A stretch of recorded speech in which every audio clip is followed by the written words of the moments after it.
Ô, Diogo, vira e mexe a gente comete aquela brincadeirinha que se convencionou contar no mundo da tecnologia quando se quer distinguir qual que é o nível de desenvolvimento tecnológico entre os países. Dizem que os Estados Unidos inovam, a China copia e a Europa regula. Isso mostra, é um comentário jocoso, por, que mostra uma certa característica da Europa, porque de lá surgiram muitas empresas, o Skype é de lá, Angry Birds é de lá, tem que se dizer isso, Spotify é de lá, mas mostra que em outras áreas a Europa depende muito de tecnologia estrangeira, sobretudo dos Estados Unidos. Mas isso está mudando, e não porque eles estão fazendo coisas lá, mas porque os europeus começaram a ter orgulho da própria identidade europeia. Exatamente, e acho que esses conflitos com os Estados Unidos acerraram ainda mais isso, né? E basicamente o que eles começaram a verificar é que eles usam muitas tecnologias americanas, né? Então, dois países importantes para o bloco, tanto a França como a Alemanha, já estão discutindo e é bem provável que essa discussão avance e leve a um abandono de duas ferramentas. Só para dar um exemplo, né? De duas ferramentas importantes que eu uso, você usa, que é o Zoom e o Meet. Você usa o Zoom e o Meet para fazer Opa, reunião, bastante. né? Dentro dos órgãos públicos. Então, os dois países entraram nessa perspectiva, Que dois países? França e Alemanha, Uhum. né? Porque eles sentiram que, pô, eu tô usando tecnologia dos Estados Unidos. Uhum. Os Estados Unidos era meu amigão, mas parece que não tá tão amigo assim. Vou ficar dependente deles, né? Então esse é o primeiro ponto. E aí teve um evento muito importante que foi membros ali do comitê de AIA que entraram na lei Magnitsky que perderam acesso aos seus e-mails, por exemplo, Uhum. né? Então a Europa tá olhando e falando, não, agora a gente precisa buscar algum nível de soberania. Então isso começa a partir de uma regulação, ou seja, eu bloqueio, né, o uso dessas ferramentas nos órgãos públicos para incentivar o desenvolvimento local. E aí o que eles estão focando bastante é no desenvolvimento de ferramentas de código aberto, né? Então, adoção e desenvolvimento de código aberto ali para toda a União Europeia. O que pode, depois no futuro, ser espalhado para outras regiões do Brasil, do Brasil não, mas do mundo como um todo, e ser inclusive um contragolpe para as empresas dos Estados Unidos, das Uhum. Big Techs. Você tá falando sem dizer o nome dele, mas você tá falando de soberania digital. Esse caso que você citou aí foi aquele dos juízes do Tribunal de Haia, Uhum. Tribunal Penal de Haia, que o Trump atribuiu eles uma lei Magnitsky que impede que eles façam negócio com empresas americanas, e aí eles ficaram sem cartão de crédito da Visa, Mastercard, e sem poder acessar os serviços das Big Techs. Aí os caras mandavam um e-mail. Não consigo mandar o Gmail, cara. Pô, imagina. Mas quando você fala de soberania digital, a gente não tá falando só de não poder acessar um serviço ou outro, né? O que está querendo se dizer aqui também é quem detém e quem discrimina quais são as regras que valem para uma determinada infraestrutura. Por que isso é importante, cara?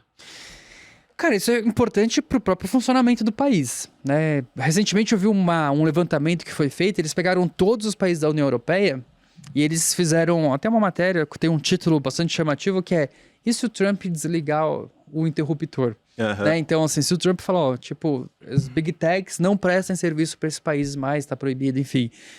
Tem país que depende desses serviços das Big Techs dos Estados Unidos em 92% Nossa. dos seus serviços públicos, do uso das pessoas. Então, hoje, né, por conta dessa nova configuração geopolítica, a Europa, que nunca teve muito preocupada em relação a isso, teve, né? A Europa sempre teve uma preocupação em relação a isso, sempre teve regulações específicas, do tipo, ó, dados de europeus têm que ficar dentro da União Europeia, enfim, sempre pensou nisso, mas não com tanta ênfase como vem hoje, do ponto de vista de que, meu, a gente pode ficar sem nenhum serviço, sabe? Uhum. Então, eles estão investindo muito agora, olhando muito para essa questão de se desenvolver localmente. E aí entra uma questão estratégica, né? A França e a Alemanha, principalmente, puxando essa discussão de que eles sabem, ó, a gente tem uma indústria, mas não é tão avançada como a dos Estados Unidos, então a estratégia é incentivar o desenvolvimento de código aberto. Uhum. Porque desenvolvimento de código aberto não é só a União Europeia desenvolvendo, são todos os países juntos ali da União Europeia, não é um país isolado, não é uma única empresa, mas aí envolve também todo o resto do mundo, né? Brasil, China, Índia. Então, eles querem fazer é impulsionar isso. Porque no fim, a soberania digital é eu conseguir sobreviver se as pessoas cortarem os meus acessos.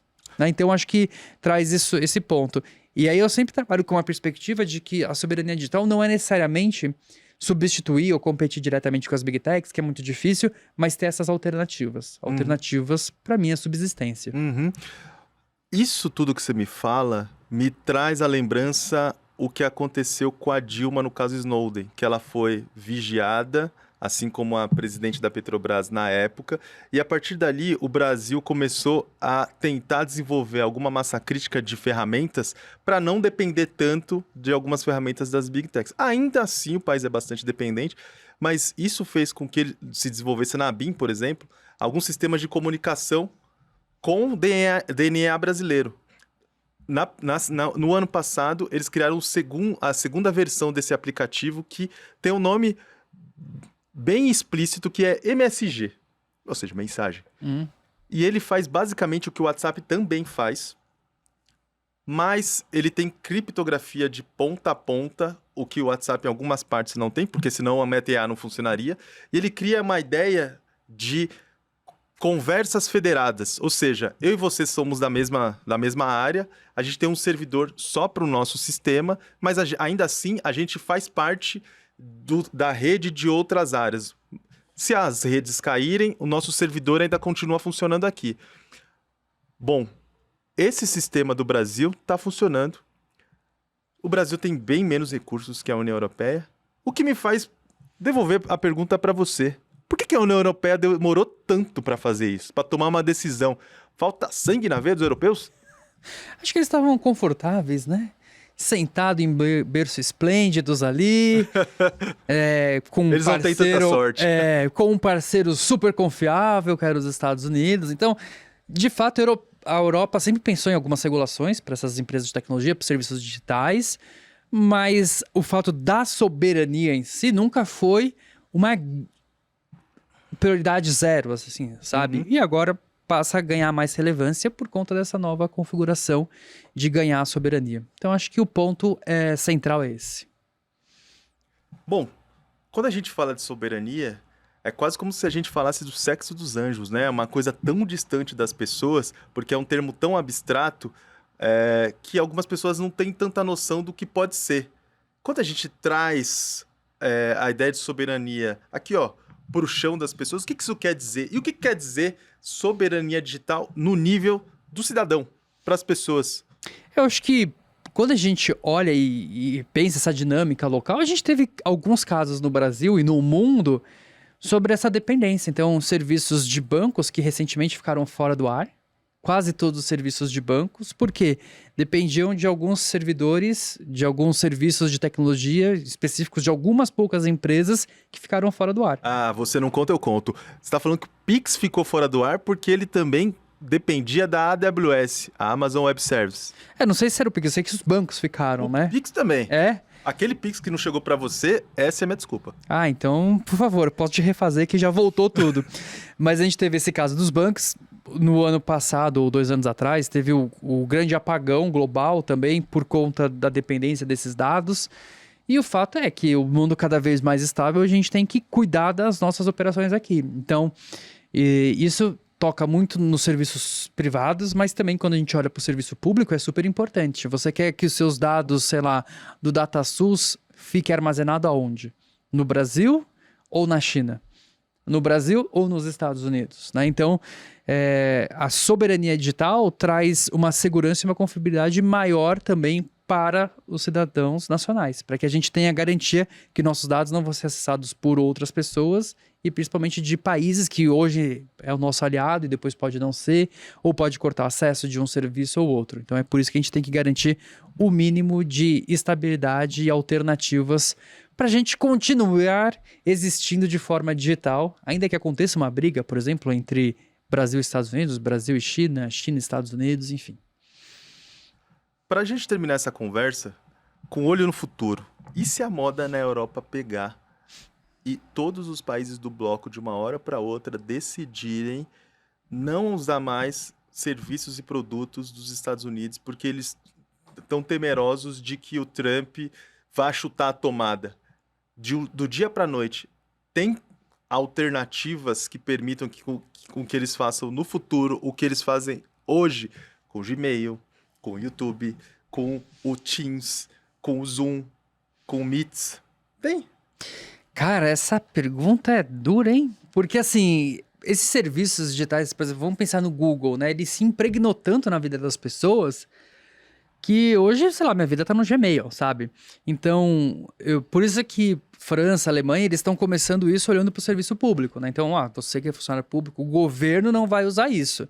Só que, pensando num cenário de desenvolvimento, se as ferramentas ficarem boas, com uma usabilidade boa, com uma interação boa, isso pode começar a ganhar tração. Então, isso vem acontecendo em diferentes países. Acho que o tema da soberania digital nunca teve tão forte nos países do sul global, como recentemente. Então, o próprio presidente Lula participou da cúpula de IA, que aconteceu na Índia, e tanto a Índia quanto vem puxando muito a importância da soberania digital, desenvolvimento local. A Índia é uma grande voz e vem puxando bastante esse tema. Inclusive, até 2070 eles querem ter uma grande... Até 2070 eles querem duas coisas principais. Eles querem ser a terceira maior economia do mundo, né? E eles querem ter autonomia total na área digital. Não depender mais de ninguém, ter soberania total.